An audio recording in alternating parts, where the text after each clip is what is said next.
नमस्कार. Shri Swami समर्थम. Only for स्वामी भक्त या यूट्यूब चॅनलला आपले स्वागत आहे. चला तर मग व्हिडिओला सुरुवात करूया. आज आपण बघणार आहोत घरच्या घरी शिवलिंगाची पूजा कशी करावी. 1. पाणी. पाणी. शंकराला पाणी खूप आवडते. मंत्र बोलताना हळूहळू शिवलिंगावर पाणी वाहिल्यास तुमचा स्वभाव शांत होतो. 2. केशर. पाण्याप्रमाणे शंकराला केशर ही तितकीच प्रिय आहे, तर सोमवारी शिवलिंगावर केशरचे दूध वाहिल्यास सर्व मनोकामना आणि लग्न लवकर होते. 3. साखर. महादेवाला अभिषेक करायचा झाल्यास शिवलिंगावर साखर वाहायची. असे केल्यास धनलाभ होतो. 4. दूध. शिवलिंगावर दूध व्हावे, त्याने आरोग्य नीट राहते आणि कोणतेच आजार होत नाहीत. 5. दही. पाणी केशरप्रमाणे शंकराला दही देखील खूप आवडते. शंकराला दही वाहिल्यास जीवनात असलेले सर्व त्रास निघून जातात.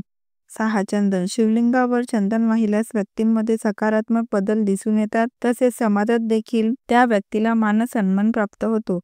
7. मध.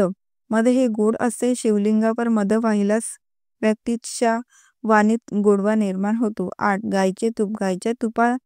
गायीच्या दुधापासून तयार केलेले तूप शंकरावर वाहावे. तूप वाहिल्यास जीवनात प्रगती होते. 9. भांग. शंकराला भांग खूप प्रिय आहे. शिवलिंगावर भांगाचे लेप किंवा भांगाची पाने वाहू शकतात. असे केल्यास जीवनातून नकारात्मकता आणि वाईट सावली निघून जाते. व्हिडिओ आवडला असल्यास व्हिडिओला लाईक, शेअर आणि सबस्क्राईब करा. धन्यवाद. श्री स्वामी समर्थ.